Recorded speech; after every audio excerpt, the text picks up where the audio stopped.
Well, hello and welcome to Faith, Philosophy and Life with me, Mr. Shelton. It's great that you're joining me again for another session on what makes life in Britain. Today we are thinking about wants and needs, and we're going to be thinking about the difference between wealth and the way that people deal with wealth and what Christians might think of that as well. Now, behind me is not my living room. I wish that it was, and that, to be honest, is a want. I wish I had a bigger house. I love where I live, but a house like this behind me would just be brilliant. This, however, is an image from an IKEA catalogue, because there's no way I could ever afford that. But let's not be talking about my money.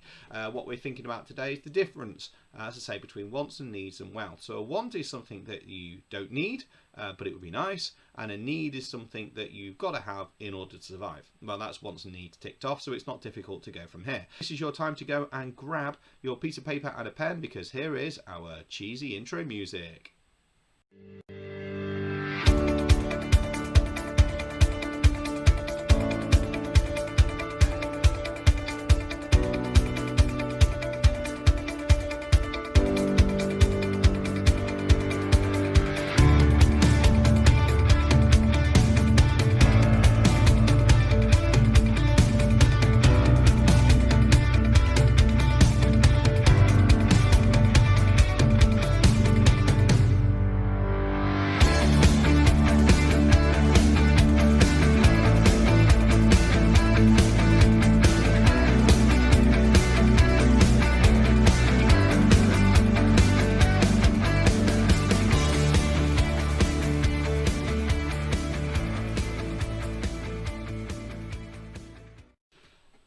Okay, so this is our opening thought then. Now you've got your piece of paper and a pen there. Is it fair that some people are rich and some people are poor? Surely everyone should just have what they need and do with it what they enjoy.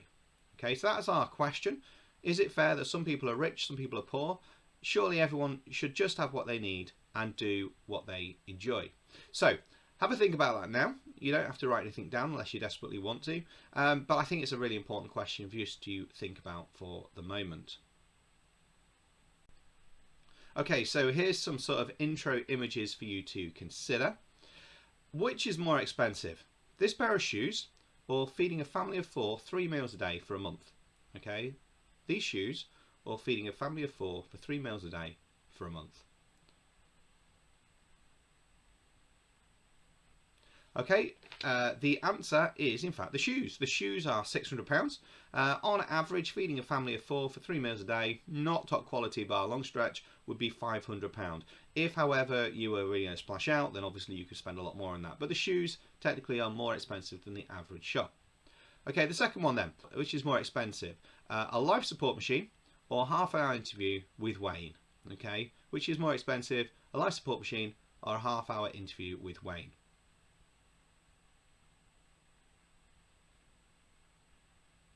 Okay, a little bit of a trick question that, because there's lots of different types of life support machines. So Wayne Rooney costs £26,000 for half an hour interview with him. 26k, can you imagine?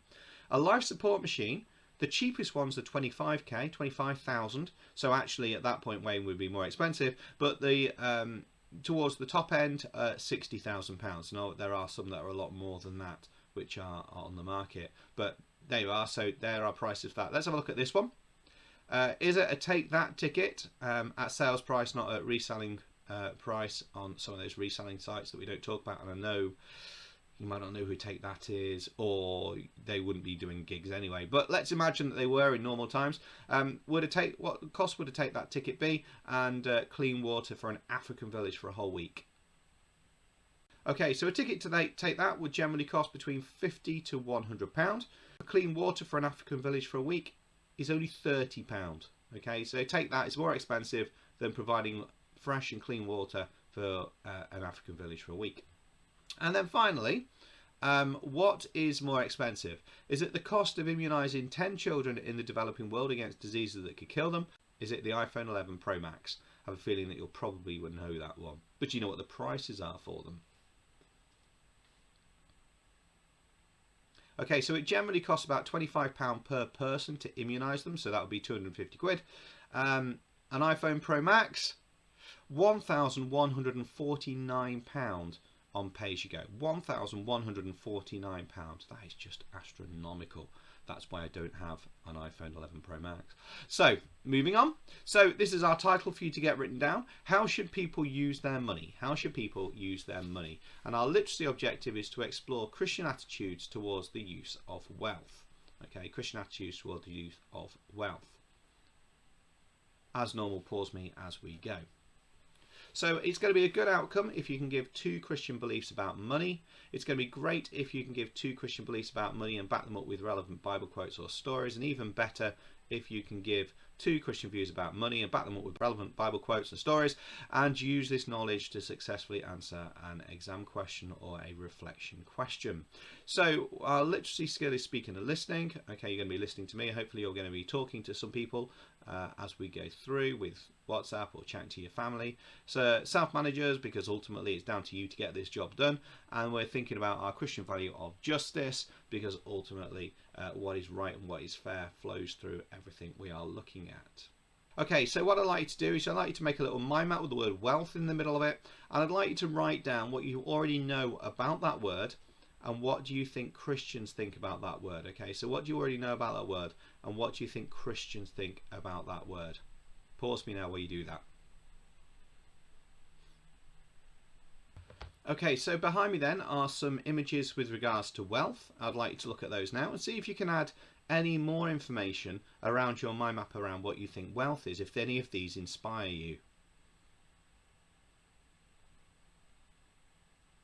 Okay, now you might say, some of this is like wealth. What's plants to do with wealth? Or that's actually a money tree. But, well, the idea when it comes to wealth is that wealth is more than just money and possessions. Wealth is about the way that you live. So if you live in an area that's got lots of beauty, you're more than happier. You're more likely to be happier, and therefore wealth is holistic. You could have lots and lots of paintings. Now, I don't know why you'd have lots and lots of paintings. Some people are paint collectors and they're very wealthy, but they might not have as much money in the bank. So there's lots of things that would make you wealthy. Behind me are just different examples of things that might make you wealthy.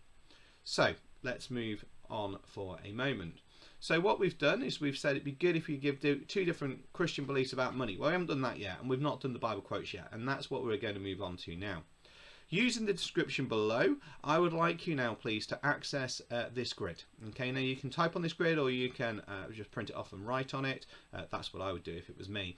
And you will see on this grid that it's broken into 4 sections. And the reason why it's broken into 4 sections is I'm going to go through 4 bits of information with you in a moment. And you need to take the appropriate information and apply it to your grid, shrinking it down because it won't all fit. And then there's a grey box linked to each one where you summarise or answer that question really shortly. Okay, so you're not spending a huge amount of time on this. So you're going to be extracting information and putting it in. Now make it clear that I've used the word some on a lot of this, because some Roman Catholics might think something, some Church of England Christians might think something else. They're all the same faith. I always have to keep saying that because they all believe in Jesus. They all have very similar beliefs. However, there are some slightly different practices when it comes to the way that Christians worship and believe.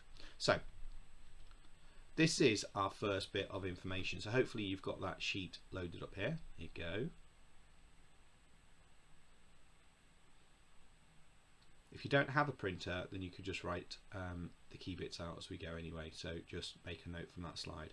Pause this now while you get the information that you need. Okay, so this is information slide number 1. Pause this and then extract what you need.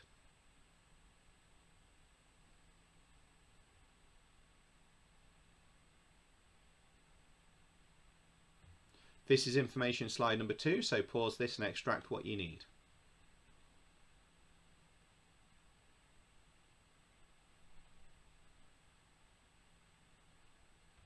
This is information slide number 3, so pause this and extract what you need.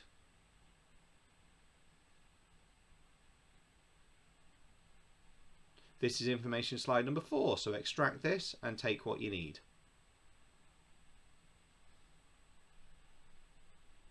Okay, so hopefully now you have completed that sheet. We're going to move on. So what we're going to do now is I'm going to go through a number of stories from the Bible. You're going to choose one of them. I'd like you to create a storyboard or a comic strip about this story. Now, this is what the Bible teaches about wealth or about money. So again, I'm going to put those on the screen, pause them, read them over, and then choose one. I will go through them twice with you. Then you'll be able to create a storyboard or a comic strip about those. So here is our first story.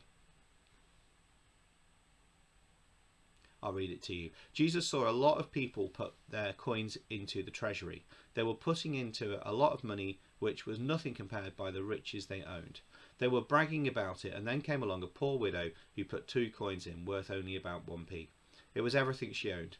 And Jesus said, "Look at this poor woman has put in more than all of you. For you have put in your spare change, but she is in poverty and put in all that she has." Okay, so that's called the poor widow. The second one, the sheep and the goats. Jesus told the people that God will judge you all and divide you into sheep and goats. The sheep are those who said, "When I was hungry, you gave me food. When I was thirsty, you gave me drink. And when I was naked, you clothed me. If you do this for others, then you do this for me." That's what Jesus said to the sheep.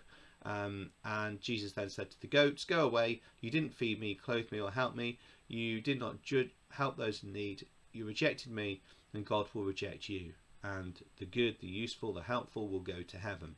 So he's obviously not making people into sheep and goats. It's an allegory.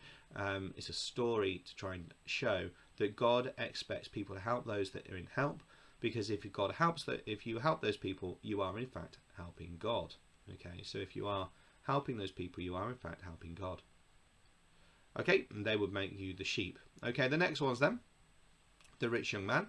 Rich man says to Jesus, "How will I get to heaven?" And Jesus said, "Follow the 10 Commandments." And he says, "Master, I've done all these things." So Jesus said to him, "Go sell all your possessions and give your money to the poor, and then come and follow me." And when the rich man heard this, he was sad and went away. And Jesus said, "How hard it is for a rich person to enter heaven. It is easier for a camel to pass through the eye of a needle." Now, there's lots of understanding about what eye of a needle is. It could have been a gate in Jerusalem. That's what some people think. Or Jesus could, in fact, be talking about an eye of a needle, the little tiny bit that you put the thread through. Really hard to do, basically almost impossible. So that is the rich young man. And then finally, Lazarus and the rich man, different rich man. There was a rich man who had all the wealth in the world. Outside of his house was a beggar named Lazarus who would be grateful for crumbs of food dropped by others. One day Lazarus and the rich man died. Lazarus was carried to heaven, whilst the rich man was taken to hell. The rich man said, "What have I done wrong?" And the response was, "Well, you've had all the good things and didn't share, whilst Lazarus suffered. You did not listen to the word of God." He begged that someone would go and warn his brothers of their fate, but the answer was, they have all the teachings in front of them. Okay, massive summaries down. That's not to say, can I make it very clear that rich people don't get to heaven? This is to do with attitude. And rich people might not think that they need to believe in Jesus, hence why they don't get to heaven. Whereas poor people might realise they need to know Jesus more. So I'm going to put those stories back up once more. You're going to choose one of them, and then you are going to create a comic book or a storyboard based on this. So there's the poor widow.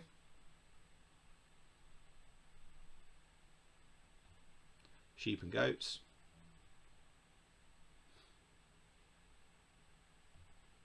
Rich young man.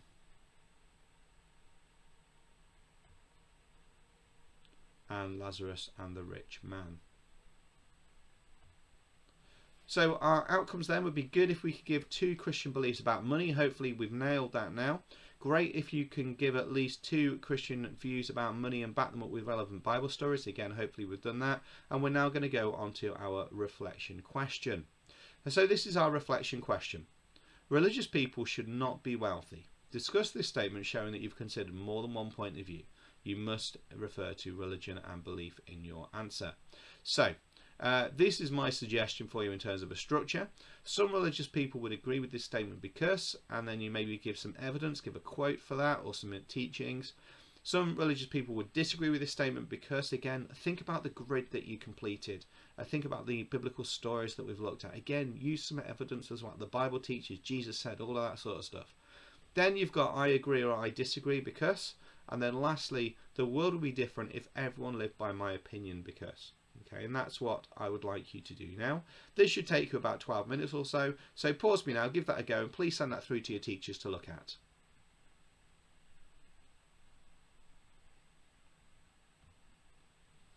Okay, so now I want you to go back to the word wealth that you did at the start of the lesson, and again write down anything that you've now learnt about wealth or about money or about Christian's teachings about wealth and money during this lesson. Hopefully now you've got a lot more information around your mind map. So pause me and get that done. Excellent. So that brings us to the end of our lesson, which is to explore Christian attitudes towards the use of wealth. We've covered an awful lot today, and obviously money is a massive, massive thing in the world around us. So I will leave it there for this week. Thank you very much for your time. Take care of yourselves. Stay safe. Wash hands. God bless. And I'll see you soon.